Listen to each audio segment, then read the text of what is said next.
semifinals where you win, and you're in tonight's 8 p.m. linear coverage on the ACC network.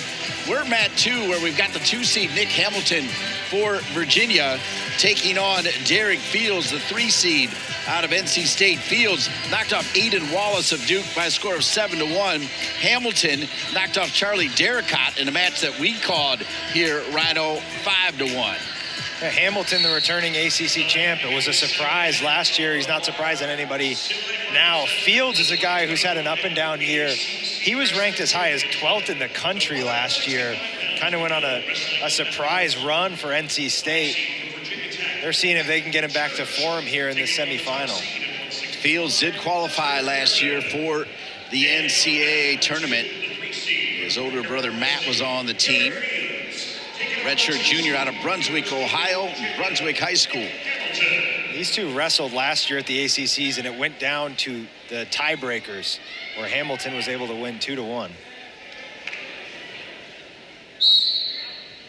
Yeah, I'm trying to be unbiased here, but, you know, Fields is an Ohio guy. I did coach his brother quite a bit on Team Ohio, and I love to see that. But talk about Nick Hamilton a little bit, Rhino. So he bounced around a little bit. He was where at? In Nebraska and Iowa, correct? Mainly in Nebraska, yeah. Ended up winning 2 Nebraska State titles, 1 in Iowa on his way to Virginia. He's a guy who's very stocky, kind of maintains good position, stalks forward in more of a square stance, and he'll look to attack.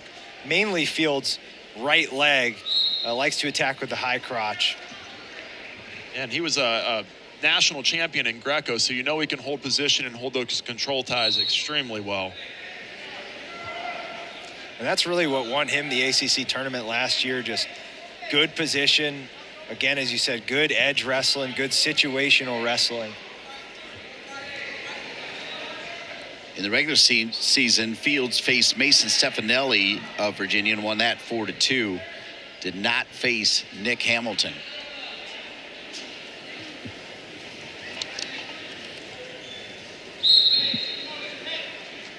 As you said, Nick Hamilton, the junior, returning ACC champion, went 4-1 in the ACC with 3 ranked wins on the return to the lineup after missing 7 weeks of action.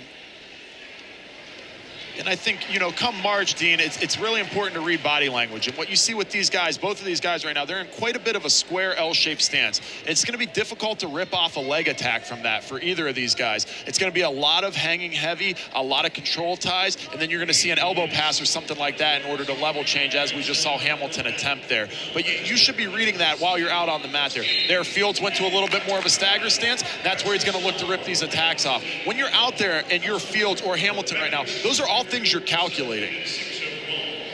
Absolutely. I think that's a great point, talking about the footwork needed. You're going to see these guys switch their feet, switch the angle of their hips as they move to attack.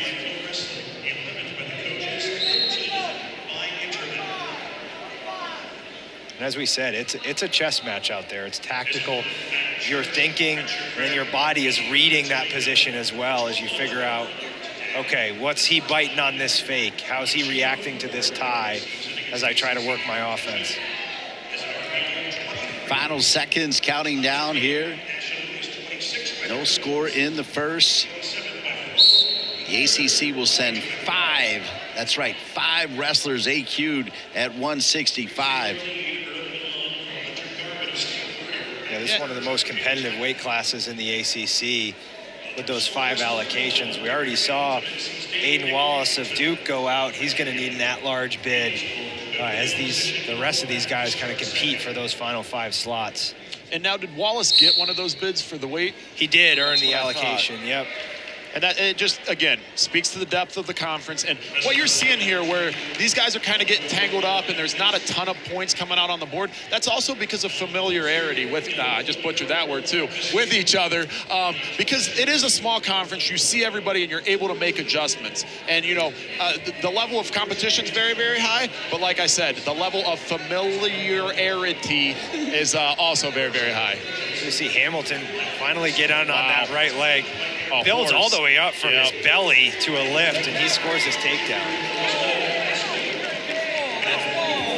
Right in front of us. Tremendous lift right there coming from Nick Hamilton. And the eye test doesn't always work, but with Nick Hamilton, you look at this kid, you see his hamstring right here. You see him build into it with the strength, and that's the point I was just going to get to. He is ox strong, man. Like, you see the quad development, you see the hamstring development, you see his delts popping. Like, he passes the eye test of being strong, and that's exactly what you saw there. He's done a front squat a time or two, I think. Dean, I heard that this is similar to what your build was. I was once ox strong. There you go. Yeah. I think you still got it, Dean. I think you still got it. Well, you're wrong.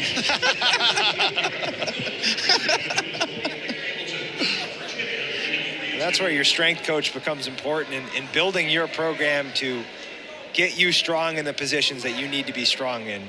Wrestling, we get into positions at different angles that aren't perfect, and you kind of got to pressure through them and find your way to get into those typical lifting positions to be able to finish. 3-2. And what you're going to see late from Fields is going to be the typical, maybe stall call come into effect here. And that's why I'd like to see him start to sprint earlier in the second. And maybe you get one out of the way there so that you're not trying to get 2 calls in the third or whatever it may end up being here. Yeah, you want to get on the official's mind to show them something. Fields likes to attack from a knee pull. Hamilton's done a good job dictating the space of this match and where the hand fight has started. Fields really hasn't been able to get his feet going. Short time here. I can tell you on mat 1, the #1 seed Hunter Garvin leading over Mac Church. He's got another takedown over there. He's up 6-1. I mentioned Garvin because Hamilton, it was only 4-1, but it was closer than that when Hamilton took on Garvin. This was after he missed 2 months of action and then got thrown back in there against Hunter Garvin and wrestled him tough.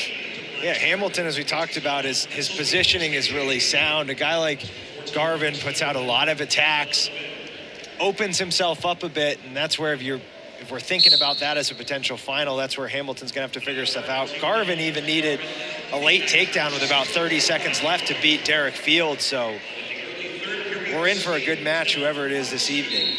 Yeah, and styles make matchups. You know, that was something I was talking to Lucas Bird about. He's in the Big Ten finals today, actually. And, you know, there's 2 types of styles. You have a style like Hamilton who really limits the exchanges. He's strong, holds amazing position. And then you have a guy like a Lucas Bird, like Fields in a certain type of way, definitely like Garvin, where they're going to try to create a lot of situations, create a lot of wrestling, and believe, hey, if there's 10 situational, wrestling positions that happen, I'm winning 9 of those, and that's going to put points on the board, and I'm going to come out on the favorable side there. Yep, playing probability. What a bonus to have Jacob Casper join us here. Mat side, mat 2 coverage, semifinal action alongside the Rhino, Dylan Ryan, Dean Linke with you here. We got a tight one at 165 where, again, 5 ACC wrestlers will head to Philadelphia. You know, one thing I love about ACC tournament in wrestling is it's always held at a big venue. We're at Cameron Indoor here, a historic arena where a lot of, crazy things have happened. And hopefully for these guys, someone's going to get to make the memory. You'll have 10 of them tonight. 10 guys are going to get to make the memory of being an ACC individual champion at the end of the night. There's a good re-attack by Fields off the underhook. He's got to go. 30 seconds left. This is where you got to find what's my go-to. Where can I get to create a position that I can try and win? You saw Ed Scott do a great job of clearing the tie to his attack in the last match, and Fields might have to do the same thing with the way Hamilton's digging for that inside control tie. Hamilton, though, straight D. You said Fields didn't start that sprint as early. Stalling not a factor here. It looks like Hamilton's going to escape here with the win. So Nick Hamilton, look at that fair play. That was a great matchup as Hamilton takes down Fields, and Hamilton will be in the semifinals tonight. It'll start at 8 o'clock on ACC Network.